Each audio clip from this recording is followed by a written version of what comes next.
Hello दोस्तों, नमस्कार। स्वागत है आप सभी का एग्जाम प्लस के ऑनलाइन प्लेटफॉर्म पर। आज बहुत बेहतरीन टॉपिक आपके सामने लेके आए हैं। आर समीक्षा अधिकारी 2023 एग्जाम के लिए। बिल्कुल जानते हैं 11 फरवरी को एग्जाम होने वाला है।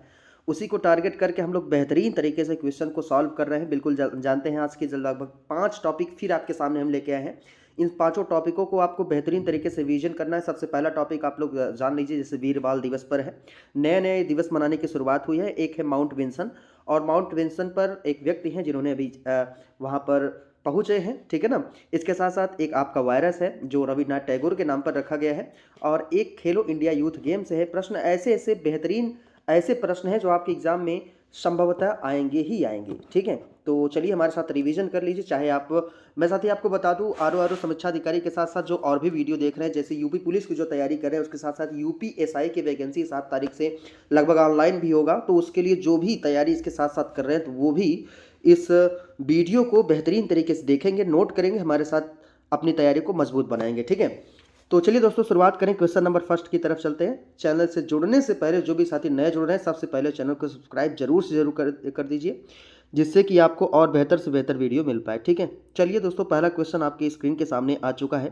पहला प्रश्न आपकी स्क्रीन के सामने देखिए क्या कह रहा है, ठीक है।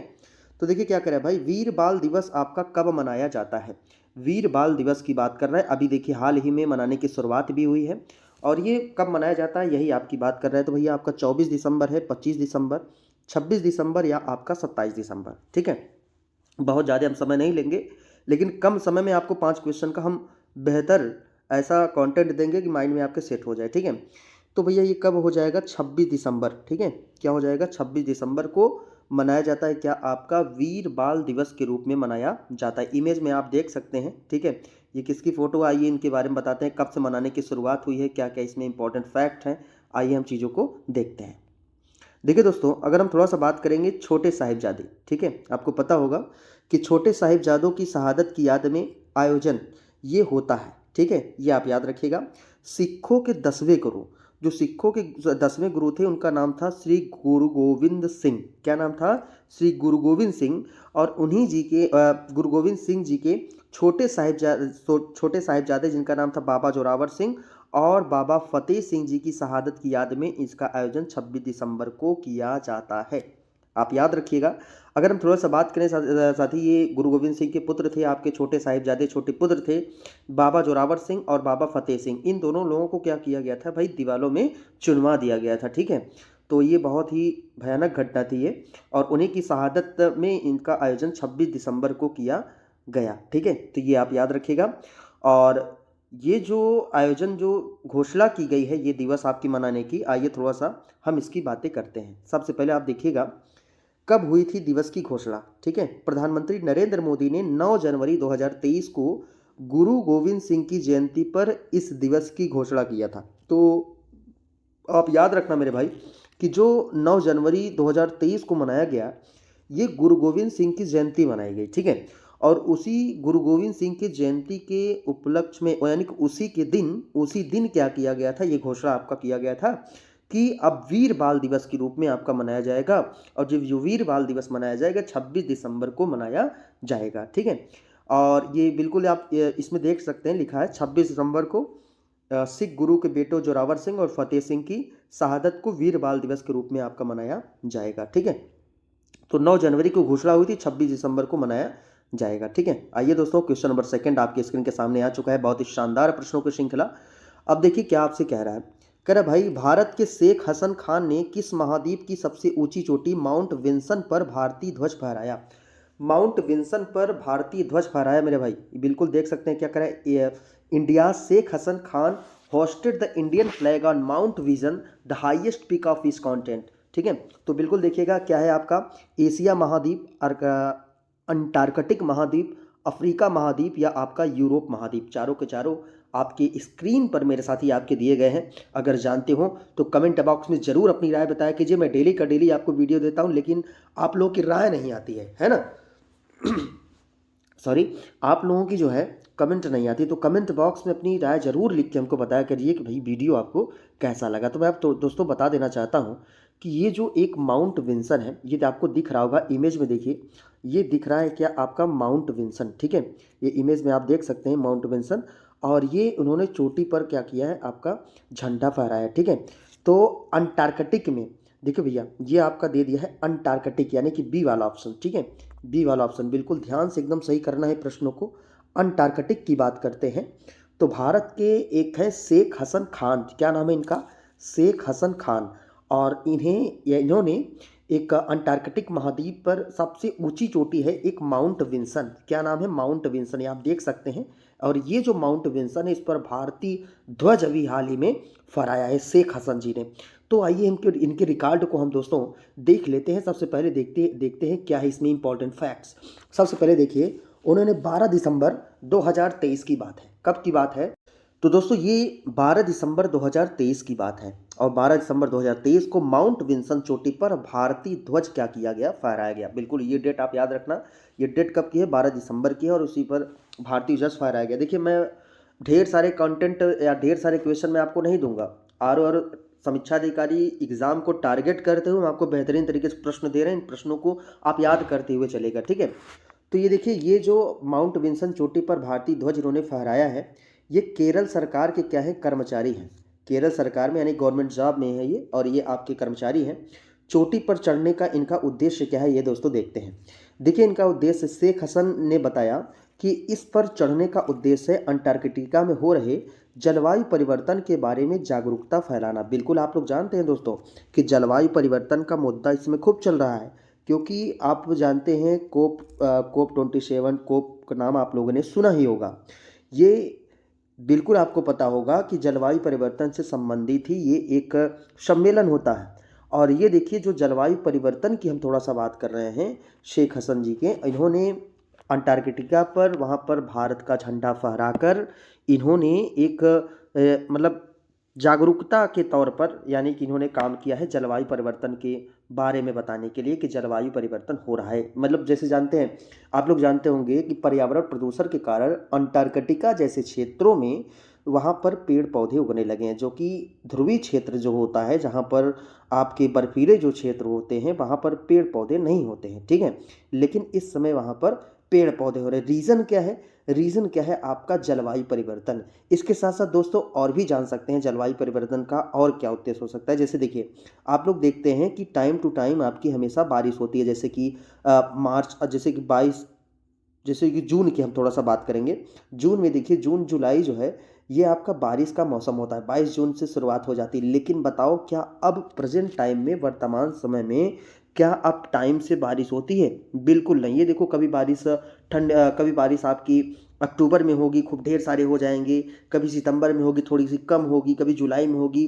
मतलब बारिश का मतलब ये सब जो रीज़न जो आप देख रहे हैं, जो बारिश जो हो रही है, ये कहीं ना कहीं जलवायु परिवर्तन का ही एक कारण रहा है, ठीक है। उम्मीद करता हूँ समझ में आया होगा आपको। अब चलें आगे।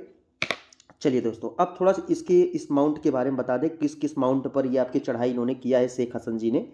देखिए अब तक किन किन चोटियों पर इन्होंने चढ़ाई किया है। सबसे पहले देखिए, माउंट विंसन अंटार्कटिका पर इन्होंने चढ़ाई किया, ये तो आपको पता है अभी हाल ही में। इसके साथ साथ इन्होंने माउंट एवरेस्ट पर भी चढ़ाई कर लिया है, जो एशिया का सबसे बड़ा एवरेस्ट है, माउंट एवरेस्ट, ठीक है, आपको पता होगा। इसके बाद एक है माउंट डेनाली। पूछ सकता है मेरे साथी कि माउंट डेनाली है कहाँ पर, तो ये जो माउंट डेनाली है ये आपका है उत्तरी अमेरिका में। ये प्रश्न आपके पूछा गया था। और यहाँ माउंट डेनाली पर भी इन्होंने शेख हसन जी ने यहाँ पर यानी कि हासिल किया है। यहाँ पर यहाँ इस पर्वत पर भी ये जा चुके हैं, चोटी पर भी जा चुके हैं, चढ़ाई कर चुके हैं ये, ठीक है। इसके बाद एक है माउंट किलिमंजारो। माउंट किलिमंजारो आपका है कहाँ पर, ये आपका कहाँ पर है, अफ्रीका में है। और अफ्रीका में भी इन्होंने झंडा फहराया है, ठीक है। और एक है आपका माउंट एल्ब्रस। माउंट एल्ब्रस कहाँ पर है आपका, यूरोप में। समझ रहे हैं ना, तो भैया याद कर लेना, मैं आपको बता दूँ।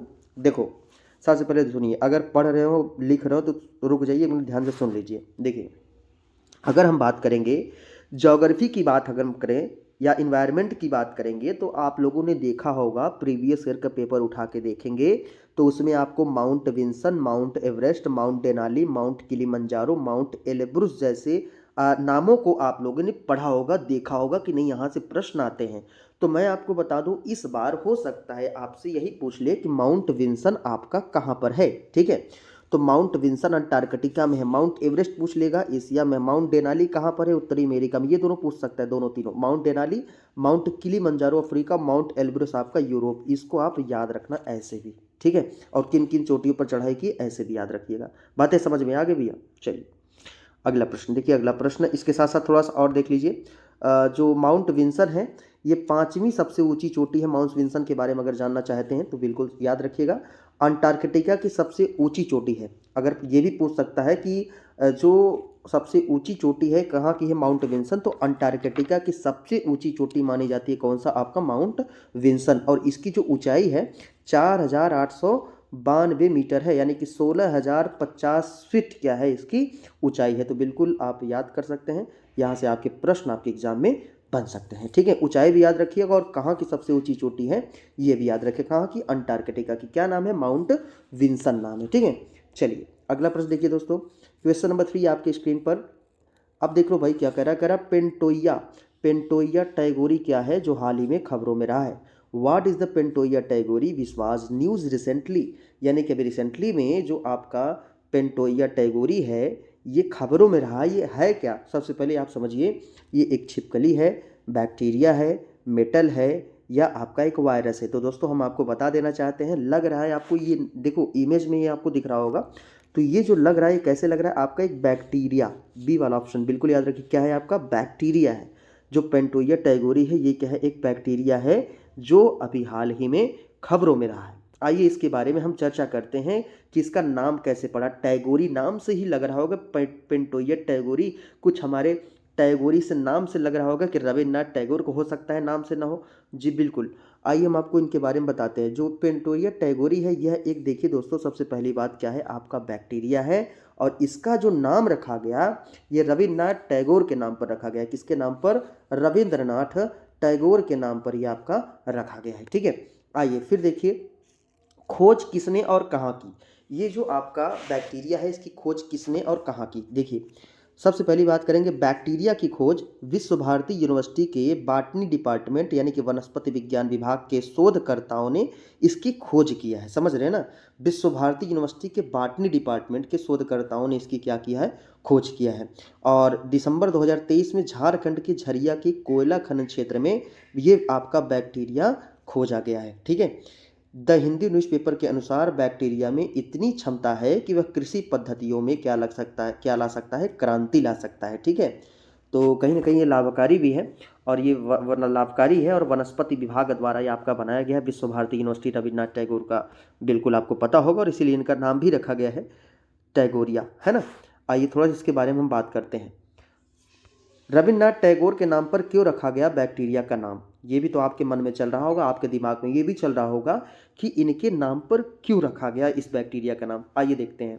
विश्व भारती यूनिवर्सिटी के प्रोफेसर, सबसे पहली बात तो आप ये याद रखिएगा, माइक्रोबायोलॉजिस्ट बोम्बा डैम ने कहा कि यह गुरुदेव रविन्द्रनाथ टैगोर और उनके बेटे रथीन्द्रनाथ टैगोर की कृषि गतिविधियों का सम्मान करने का सबसे अच्छा तरीका है, और इसीलिए इसका नाम रखा गया है, इस बैक्टीरिया का नाम। ठीक है, तो ये किसने बताया, विश्व भारती यूनिवर्सिटी के प्रेजेंट टाइम प्रोफेसर, भैया याद कर लो इनका नाम क्या है, जिनका नाम है बोम्बा डैम, ये माइक्रोबायोलॉजिस्ट हैं बोम्बा डैम जी, और इन्होंने ही ये बातें कही हैं। ठीक है, टैगोर ने अपने बेटे को अमेरिका के इलिनोइस में कृषि विज्ञान का अध्ययन करने के लिए भेजा था।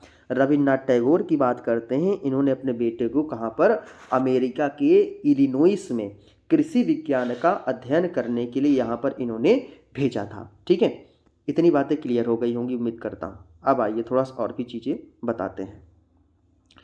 क्वेश्चन नंबर 4 की तरफ आ गए, बहुत ही शानदार क्वेश्चन, टॉप 5 क्वेश्चन है, लेकिन प्रश्न वही है जो आपके एग्जाम में डायरेक्टली आ जाएंगे। ठीक है, तो ध्यान से देखिए, क्वेश्चन नंबर 4 आपसे क्या कह रहा है, खेलो इंडिया यूथ गेम 2023 किस राज्य में जनवरी 2024 में ये आपका आयोजित होगा। बहुत ही शानदार प्रश्न है, थोड़ा सा एक बार फिर से सुन लीजिए। In which state will Khelo India youth games 2023 be held in January 2024, यानी कि खेलो इंडिया यूथ गेम 2023 किस राज्य में जनवरी 2024 में खेला जाएगा। प्रश्न को समझ रहे हैं, प्रश्न क्या कह रहा है, प्रश्न कर रहा है, कह रहा है ये कि खेलो इंडिया यूथ गेम्स 2023, ये माइंड में सेट करिए, और जनवरी 2024 में ये आपका किस राज्य में आयोजित किया जाएगा, यही कह रहा है। तो भैया उत्तर प्रदेश, राजस्थान, तमिलनाडु या केरल, तो आपको बिल्कुल पता होगा भाई, बहुत ही शानदार आंसर आपका सी वाला ऑप्शन, यानी कि तमिलनाडु आपका राइट आंसर हो जाएगा। तो खेलो इंडिया यूथ गेम 2023 का जो जनवरी 2024 में आयोजित होगा ये आपका तमिलनाडु में होगा। ठीक है, अब आइए दोस्तों हम थोड़ा सा इसके बारे में बात करते हैं। देखिए दोस्तों, गेम्स की मेज़बानी तमिलनाडु में चेन्नई, मदुरै, त्रिची और कोयम्बटूर में ये आपका किया जाएगा। खेलो इंडिया यूथ गेम के 2023 संस्करण में अंडर 18 वर्ग में सभी 36 राज्यों और केंद्र शासित प्रदेशों से 5500 से अधिक एथलीटों और 1600 से अधिक सहायता कर्मचारियों की भागीदारी की इसमें उम्मीद है खेलो इंडिया यूथ गेम में। ठीक है, क्लियर। आइए आगे चलते हैं दोस्तों। लास्ट क्वेश्चन है क्वेश्चन नंबर 5। ध्यान से क्वेश्चन को समझिए, देखिए क्या आपसे कह रहा है। पुस्तक breaking the mould reimagining India's economy future के लेखक का नाम बताइए। Name of the author of the book breaking the mould. ये देखिए क्या, इस नाम का नाम क्या दिया है आपका, मोल्ड। ठीक है ना, mould remaining India's economic future. और ये जो पुस्तक है किसने आपका, इसके लेखक का नाम बता दीजिए। मनमोहन सिंह, रघुराम राजन, लोहित लांबा या बी और सी दोनों। तो मेरे साथी बिल्कुल इसको याद रखना, एक पुस्तक से आपसे प्रश्न आ जाता है तो फिर से मैं पुस्तक का नाम बोलूँगा, थोड़ा माइंड में आप इमेजिंग करिए, माइंड में थोड़ा सा इस इमेज को लाइए। देखिए इमेज मैं आपको दिखा दे रहा हूँ, ये देख लो, ये आपका पुस्तक का नाम है और ये आपका दिया है। ठीक है, देखो इस पुस्तक का नाम क्या है भैया, ब्रेकिंग, क्या दिया है आपका, breaking the mould reimagining India the economy future. ये पुस्तक में आपका देखिए आपका लिया दिया है और इसमें देखिए नाम भी दिया है रघुराम राजन और रोहित लांबा, आप देख सकते हैं। ठीक है, तो आपका कौन सा, डी वाला ऑप्शन आपका, बी और सी दोनों राइट आंसर हो जाएगा। ठीक है, आइए इसके डिटेल में थोड़ा सा हम देखते हैं। अर्थशास्त्री और आरबीआई के पूर्व गवर्नर जिनका नाम क्या, रघुराम राजन, और अर्थशास्त्री रोहित लांबा के साथ मिलकर यह पुस्तक इन्होंने लिखा है। और यह पुस्तक भारत के आर्थिक विकास में तेजी लाने की रणनीतियों को स्पष्ट करने की कोशिश करता है। तो इस पुस्तक को ध्यान से मेरे साथी समझिएगा। ये पुस्तक अर्थशास्त्री और आरबीआई के पूर्व गवर्नर रघुराम राजन और एक अर्थशास्त्री और रोहित लांबा यानी कि इन्हीं के साथ मिलकर इन्होंने इस पुस्तक को लिखा है। और यह पुस्तक भारत के आर्थिक विकास में तेजी लाने के लिए रणनीतियों को स्पष्ट करने की क्या करता है, ये कोशिश करता है। ठीक है, बेहतरीन पुस्तक है और आर्थिक विकास में तेजी लाने के लिए है। तो सभी साथी इस वीडियो को सभी लोग देख लिए होंगे क्वेश्चन को, और उम्मीद करता हूँ पांचों क्वेश्चन आपको एकदम माइंड में सेट हो गया होगा, है ना। अगर आपको वीडियो अच्छा लगता है, अगर लगता है कि नहीं कि ये हमारे कंटेंट बेहतर है, हमारे एग्ज़ाम के लिए वैल्यूएबल है, तो मेरे साथी चैनल को सब्सक्राइब करिएगा, लाइक करिए, कमेंट करिए, शेयर करिए, लोगों तक पहुँचाइए, जिससे कि हम आपको बेहतर से बेहतर वीडियो और भी प्रोवाइड कर पाएँ। तो बिल्कुल टेंशन न लीजिए, मैंने आपको टाइम टेबल भी बताया था कि अभी संविधान का एक टेस्ट मैंने करा चुका, दूसरा भी करा चुका, आज तीसरा टेस्ट पेपर आपके सामने जाएगा, उसको भी आप सॉल्व कर लीजिएगा। ठीक है, इसके बाद लास्ट में तो आज चैप्टर वाइज हम चीज़ें करा रहे हैं, यानी कि लगभग जो 10 टेस्ट पेपर आपके हो रहे हैं, ये 10 पेपर पूरे सिलेबस को कवर करने का उद्देश्य है। अगर आप 10 पेपर को कर लेते हैं तो आपके सारे के सारे सिलेबस इसमें कवर हो जाएंगे। ठीक है, सिलेबस कवर करना मोस्ट इंपॉर्टेंट है, क्योंकि उसमें से हमको 120 प्लस क्वेश्चन करने हैं और लगभग हमारे जो प्रश्न रहेंगे वो 1500 के ऊपर रहेंगे, बहुत ज़्यादा प्रश्न नहीं, 1500 प्लस प्रश्न रहेंगे। और इसी प्रश्नों को हमको क्या करना है, रटना है इन 45 दिन में। बहुत बड़ी चुनौती है और बहुत टफ भी नहीं है, लगातार अगर मेहनत करेंगे तो सफलता आपको ज़रूर से ज़रूर मिल जाएगी। ठीक है दोस्तों, मिलते हैं आपसे नेक्स्ट वीडियो में आपके चैनल एग्जाम प्लस पर। तब तक के लिए दोस्तों, जय हिंद, जय भारत।